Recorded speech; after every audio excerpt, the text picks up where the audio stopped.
It seems like a lot of Americans are still clinging on to background checks as the best, most reasonable way to stop gun violence. And I can understand why. Because when I first heard of more, better, stronger background checks, I thought it sounded okay. It really does seem to make sense on the surface. Out of everything being proposed, this actually seems to make some sense to me. What's the harm in a background check if there's nothing wrong with your background, right?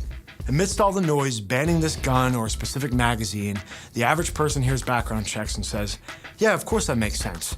And they move on throughout their day and never think twice about it again. Here's what I wish they knew. We already have a background check system. I can't say that enough. Every licensed seller is already required to issue a background check before the sale. The problem is, what are we doing to go after the people who fail the test? Here's how it works. Before the seller runs your name in the system, you have to fill out a form testifying you're legally allowed to purchase a firearm. Lying on that form is a federal felony.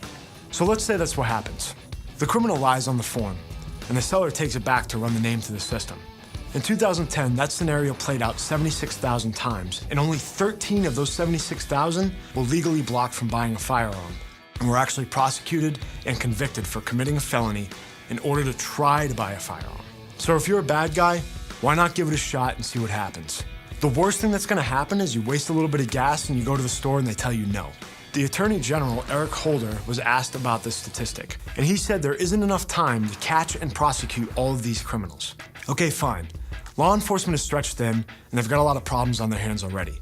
But don't tell me that that situation is gonna get any better if we have a universal background check system. When there's a background check on every sale, not just from licensed sellers, but from every single civilian, somehow Eric Holder is going to find the resources to prosecute and convict more than 13 people a year?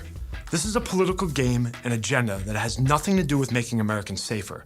You get it, and I get it, but it's up to us to make sure our neighbors, our friends, and our fellow gun owners understand. Otherwise, we're gonna wake up one day and find out we've traded our freedom for a political idea that no one is serious about enforcing.